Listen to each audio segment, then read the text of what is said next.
Heart disease and stroke are the leading causes of death in the United States, and high blood pressure matters a whole lot in that equation. Given the importance of this, I feel like I've been scammed. The guideline for healthy blood pressure is increasingly ratcheted down, and in recent years, it's unclear if these lowered blood pressure guidelines are actually reducing harm. I believe studies like the 2017 SPRINT trial that said blood pressure must be under 120/80 or else you're increasing the risk of death. In fact, 1.6 million of you watched my video telling you to aggressively treat blood pressure. As a young physician in 1998, I was taught that you should treat blood pressure when it's greater than 140/90. The authorities who decide this were supposed to be free of bias and came together collectively studying the information and deciding what was best. And then look how often they tightened the guidelines. 1977, 1980, 84, 88, 93, 97, 03. Anybody see a pattern that has to do with 4 years? I was not paying attention in those early years. Heck, I wasn't even in college for the first few guidelines. But in light of the last 5 years, where politicians and scientists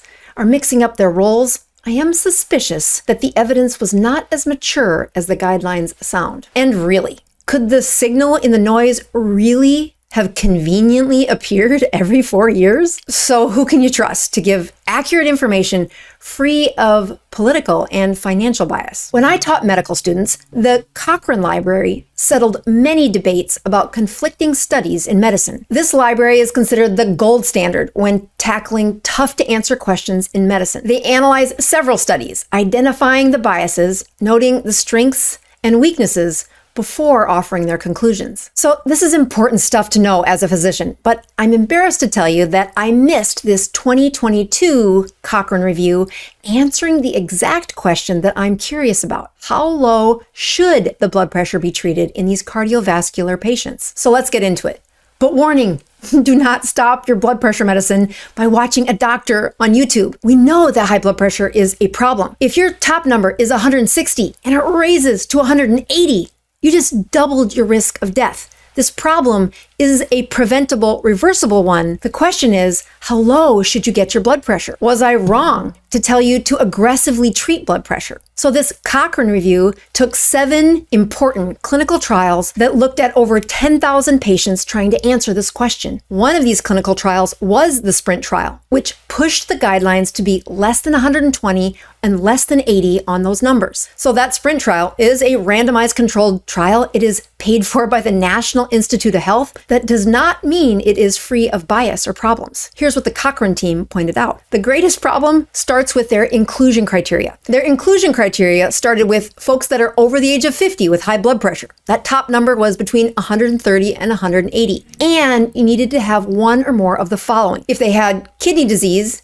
if they had had a heart attack in the past, if they were over the age of 75, but here's the ringer. If their Framingham risk study was greater than 15%, which was actually looking at total cholesterol, HDL cholesterol, and a smoking history. The smoking is a fine inclusion criteria, but the total cholesterol, the average number for the whole study was 198. That's not an increased risk factor. So there were several other warning signs for folks that read studies all the time, like here were some inclusion criteria, and then here were some things that make everybody a little nervous, and that's when the patients and doctors aren't blinded to the outcome. Remember, the SPRINT trial was trying to teach me how low should I get your blood pressure, and what they were looking at was this audience of people inside the study really weren't all cardiovascular patients. In fact, probably only 17% of the people in the study actually met the criteria for a patient with cardiovascular disease. Yet these guidelines are a neon sign for every doctor to lower it that much. Next, they stopped the trial early, which can inflate the importance of it because they're making a mathematical assumption before the trial is actually over. So let's compare these two columns. This one is the doctors using the standard recommendations. And this is the column they were using to the lower standard numbers. So let's use the top row. Total mortality, died of anything.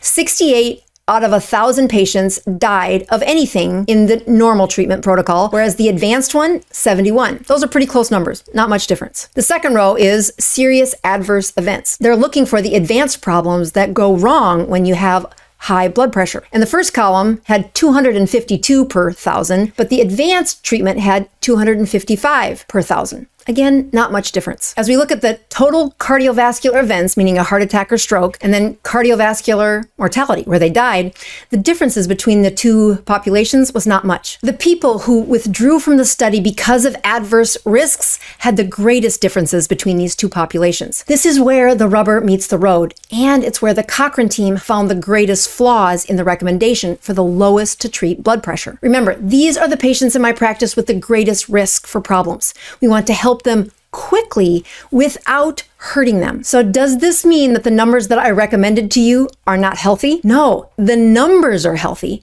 How we achieve these numbers in this population of patients is causing more harm than good. The advice to keep adding medications to the point where these numbers were super low caused more side effects and harm than good. And I see it. In my practice, when lowering that blood pressure with a bunch of medications, the patients complain of fatigue. They can't get up out of the chair. They stop going for activities. And their overall quality of life was lower. And those other markers in the two populations were not that different. So I'm causing problems without helping them. But if you were my patient, I would not let you get away with a blood pressure above 140. I would want you to get it down. The difference is how I would help you get there. Every guideline out there begins with treating blood pressure with lifestyle. Lower their salt, ask them to exercise. But over the years, I haven't seen patients reduce their blood pressure and have a sustained lower blood pressure with that advice. What I have seen is once I implement the ketogenic diet, the inflammation removes, the insulin lowers, and the chemistry that increases blood pressure is reversed. I have seen patients get off over 5 blood pressure medicines and keep their blood pressure in the 120s over 80s without any medications. Never before using the ketogenic diet had I seen that. Even if I've been disappointed by the SPRINT trial, I stand behind my video on how to treat blood pressure. The answer isn't salt. To find out what I recommend, click here.